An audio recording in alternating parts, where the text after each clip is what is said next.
And the next section, the new politology web portal is connected with global and political issues. That's why I would like to ask about the model of McDonaldization at politics. How does it work? If it works, of course. Yeah, you know, I tend to see McDonaldization wherever I look. That's probably a fail on my part, but and certainly there are a number of people who have written about the McDonaldization of all sorts of things, including politics. Brian Turner the British sociologist, has written about the difference between cool versus hot politics. And what he argues is that McDonaldized politics is cool politics. That is, we're very rational about our politics, and we go about it in a very rationalized, business-like kind of way. And he contrasts it to hot politics, kind of a jihad image of politics. And it argues in a sense, well, which would you rather have? Would you rather have cool politics and its liabilities, or hot politics and its liabilities? And you know, both of them have problems. I think you know, most people most of the time would prefer cool politics to hot politics, although hot politics have their place. But beyond that, I think you know, there are all kinds of ways in which politics has been McDonaldized. I write about some of it in the McDonaldization of society, where, you know, in American politics, we used to have these lengthy debates, real debates between politicians, where they would talk for hours about various subjects, unconstrained by time limits, for example, or the time limits imposed by television. In today's political debates, people get 30 seconds to respond, and then another 30 seconds to respond to that, and it's all constrained by this kind of McDonaldized kind of system. You know, I think beyond that, there are kind of well institutionalized McDonaldized ways of running political campaigns. So American political consultants are now very popular globally, where they go out across the world and are advising people around the world how to run their campaigns the way Americans run their campaigns, and the way Americans run their campaigns is a very McDonaldized kind of way. So it's kind of the globalization of the McDonaldization of politics. So yes, I think that there are these and many other kinds of applications of McDonaldization to the political world. And tell me, please, if McDonaldization affect somehow people's political choices? Political choices. Not getting the word. Choices. Choices. Oh. Yep. Well, yes, those choices take place within this McDonaldized political system, within the McDonaldized media system, for example. But also, it serves McDonaldization by its nature would serve to limit choices. You would not, in a McDonaldized political system, you would not want to have an open free-for-all in politics. You would want to have limited choices for those who are doing the voting. And tell me, please, do we really should fight McDonaldization? Rationalization and this enchantment give us kind of sense of security. Do we still need magic or mystery in 21st century? Well, there's no question that McDonaldization, that rationalization and disenchantment give us that sense of security. You know, if you go to Disney World, you know, a very Disneyfied or McDonaldized kind of system, there's a very secure kind of feeling. You just sort of move with the flow, you move with the conveyances, and you feel very comfortable in this system, even though there are, you know, many thousands of people there, and chaos in a sense going on around you, but it's so organized that it's quite comforting. And I think more generally in a complex, fast-paced kind of world, McDonaldization does give you a sense of security. It's one of the positive aspects of McDonaldization. But on the other hand, I mean, I definitely think we need magic and mystery in the contemporary world. You know, without magic and mystery, we live in Max Weber's iron cage of rationalization. We live in a world that's in effect, and in effect, dead. I once wrote a paper years ago entitled Islands of the Living Dead. And it was a paper in which I used Weber and Michel Foucault to talk about a carceral archipelago of islands, of McDonaldized islands. And when we were on those islands, we were dead. We were, controlled by these structures. There was no magic or enchantment in those kinds of structures. So, it's sort of my same feeling as about creativity. We need a world with creativity. We need a world with magic. We need a world with enchantment. Without that, we're not human. Or put it another way, to me, an essential part of being human is to be creative, enchanted, and magical. And the big problem in the contemporary world for me is that there are systems that are put in place largely for profit-making purposes that seek to control or destroy those things. That's the essential tension for me in the world. There are so many disadvantages of McDonaldization, and what about the advantages? Apart from the one we just discussed. Yes, but are there any others apart from this sense of security? Yeah. Well, in a way, all of the characteristics of McDonaldization are advantages. Efficiency, we all want some level of efficiency in our lives. We don't want total inefficiency. We want some measure of predictability. We don't want a totally unpredictable world. We want calculability. We want to be able to quantify things. And we want some control, and we certainly want some non-human technologies. So each of the dimensions of McDonaldization can be seen as positive aspects of the process. They are not the problem. It is the way in which they come together and the way in which they form a cohesive and coherent system, and the way in which they come to encompass more and more society and more of our lives. They in themselves are not the problem. It is the fact that we live increasingly in a world in which we are controlled by systems which have those characteristics, and increasingly in a world we have less and less choice, where we can't avoid systems that operate in this way, or it becomes more and more difficult to avoid those systems. So, I think all of those characteristics are in and of themselves desirable characteristics. It's the system that they create which creates the major problem for me, which is what I call in the book the irrationality of rationality. These rational systems create all of these irrational consequences, such as dehumanization and disenchantment and things like that. The first edition of the McDonaldization of Society was in 1993. There were next editions providing new and current examples of McDonaldization.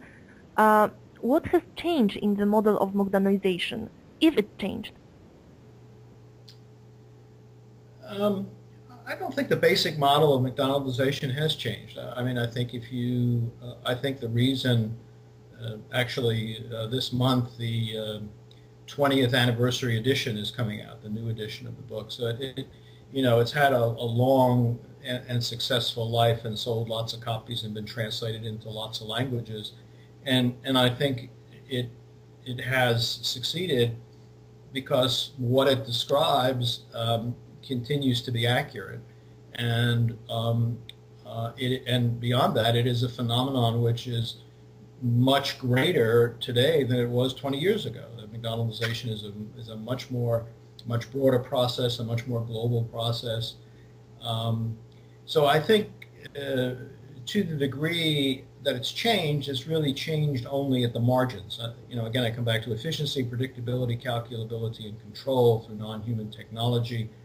I think those characteristics continue to describe McDonald's, continue to describe McDonaldized systems. There are many, many other fast food restaurants, many other businesses and social institutions which have come to utilize those principles. So I think fundamentally the model is the same as it was. The new global players have appeared: China, India, BRIC. Does the model of McDonaldization works in the same shape there, or are there any regional models of McDonaldization?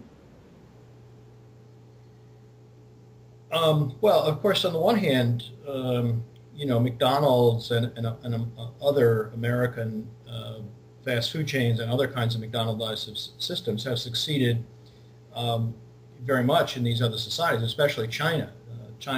McDonald's is growing enormously in China. Kentucky Fried Chicken is even bigger in China than is McDonald's. So the Chinese have accepted has accepted this model. It's an interesting question as to, in terms of their own indigenous enterprises, whether they have simply copied the McDonald's model or developed their own. My guess is that, and my sense from traveling around the world, is that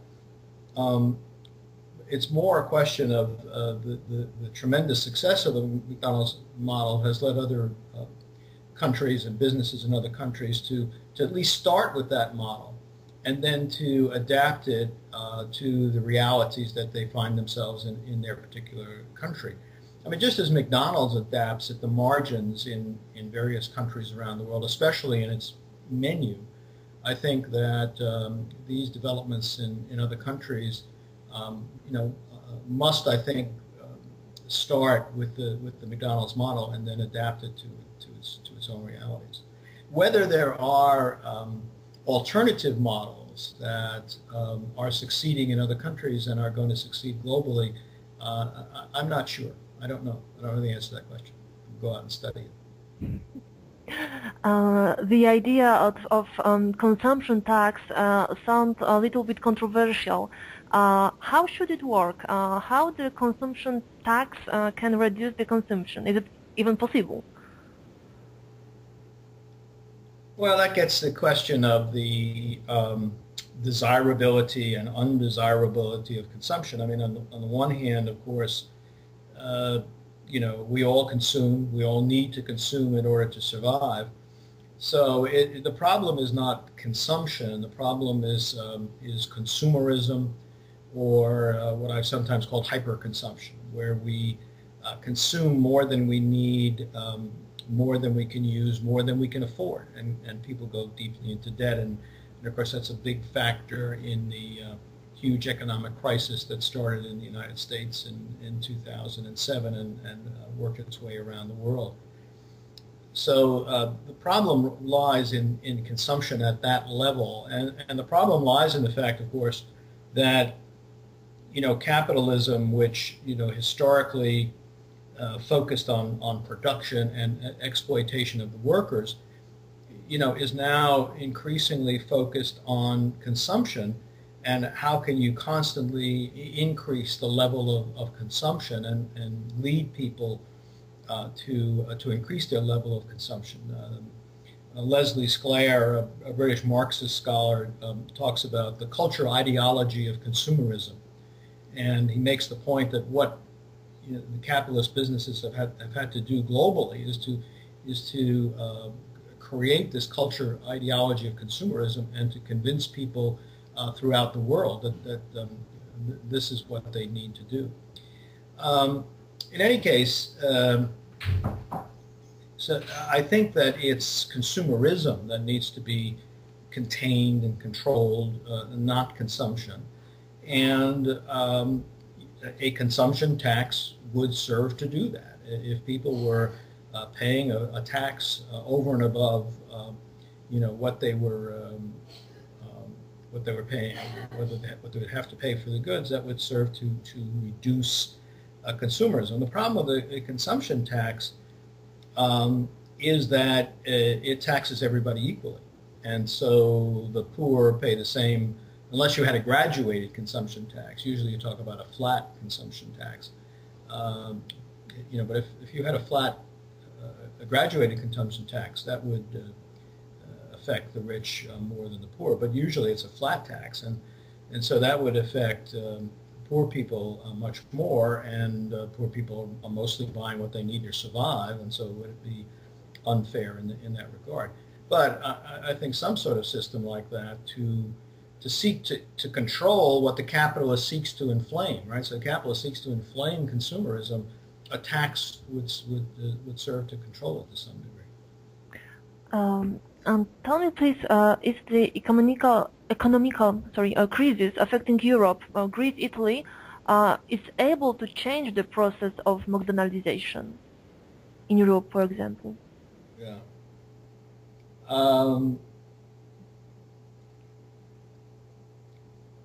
I don't think. I think it's more likely to change the process of consumption than it is to change the process of McDonaldization.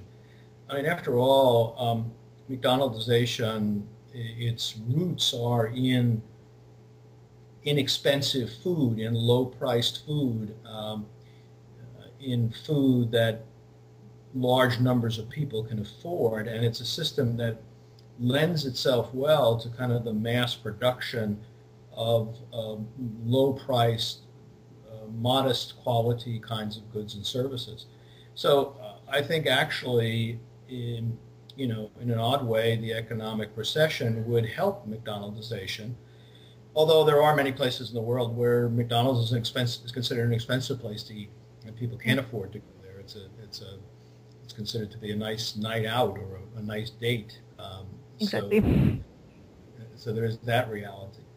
But clearly in Greece, everything I read about Greece is that it's having a disastrous effect in a variety of ways, including on consumption. The people are out of work. The level of income in the country is down dramatically. The austerity is a major factor, and so people are less able to consume. I could argue that Greece got itself into trouble as a result of hyperconsumption, or at least creating an economic system which people were able to, or felt that they were able to engage in hyperconsumption, but not based on kind of real economic realities within Greece. So I think the economic crisis would tend to dampen consumption, particularly hyperconsumption, and in that sense is a good thing, but it's a good thing with a lot of negatives associated with it. But I don't think it would do much to reduce McDonaldization. In fact, it might serve to heighten McDonaldization, because that would tend, McDonaldized systems are good at reducing costs and things like that. So